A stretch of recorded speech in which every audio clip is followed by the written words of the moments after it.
EBITDA, operating income, and net income. They all sound like the same thing with different names of the profit, right? But if you confuse them in an interview or a business discussion, it is a red flag that you don't understand how companies truly measure performance. Let us make sure that you never mix them up ever again. Now, before we dive into the video, a quick reminder: 80% of you who watch this channel regularly haven't subscribed yet. If you ever found these videos to be valuable, could you do me a quick favor and hit that subscribe button? It helps the channel more than you realize. The bigger this channel grows, the more we can reinvest into creating valuable content to help you grow in your and FP&A career. Now, the interviewers won't always ask this question: what is the difference between EBITDA, operating income, and net income directly? Here are five different ways in which they could ask the same thing. Can you walk me through the different levels of profitability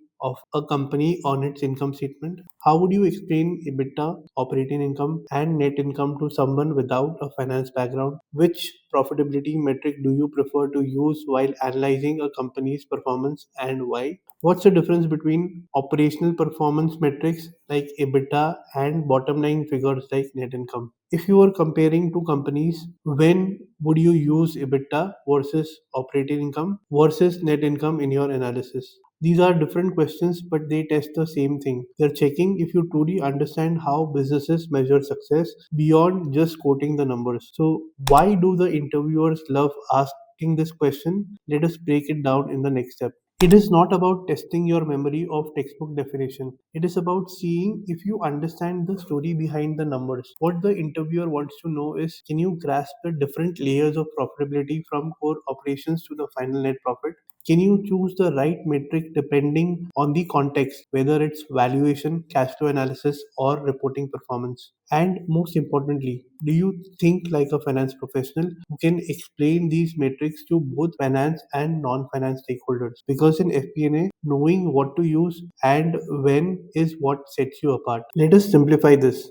EBITDA, operating income, and net income are just different layers of profit, each telling a different part of the story. Think of it like peeling an onion. Every layer removes certain costs to show a clearer picture of the business performance. First is operating income or EBIT. You start with the revenue and subtract your cost of goods sold, that gives you the gross profit. Then you subtract operating expenses like salaries, rent, utilities, and admin costs. What you are left with is the operating income, also called the EBIT, earnings before interest and taxes. This shows how profitable the company's core operations are before thinking about how it is financed or taxed. Second is EBITDA, or earnings before interest, tax, depreciations, and amortization. Now, sometimes you want to see how much cash the business generates from operations, ignoring accounting adjustments like depreciation and amortization, which are essentially non cash expenses. So, you take the operating income that you calculated in step one and simply add back depreciation and amortization. That gives you the EBITDA, a clearer view of operational cash flow potential.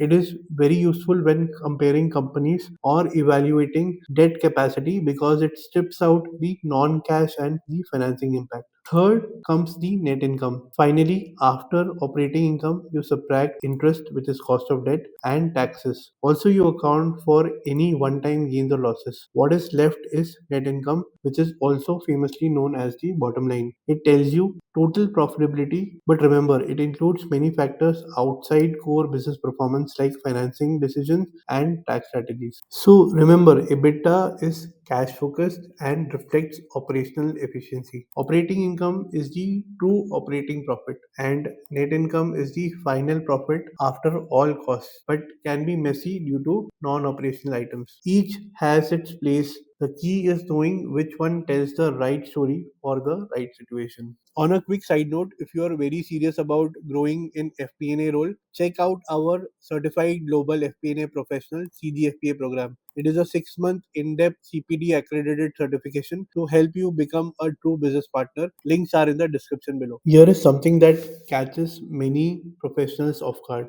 EBITDA can be easily dressed up to make a company look healthier than it really is. You often hear terms like adjusted EBITDA, which means management has removed certain non recurring costs to present a cleaner number. But here is the catch, sometimes these adjustments happen every year. So, as an FP&A professional, always dig into what's behind the numbers being adjusted. EBITDA is useful, but it doesn't tell the full story, especially if key expenses are conveniently left out. Let us say that you are comparing two companies in the same industry, Company A and Company B. Company A has strong EBITDA but carries a lot of debt, while Company B has slightly lower EBITDA but is debt free. If you only look at EBITDA, both might seem equally healthy. But once you check operating income and especially net income, you will see Company A heavily pays interest that are eating into its profitability. This is why relying on a single metric like EBITDA can mislead you. A smart FP&A professional always look at the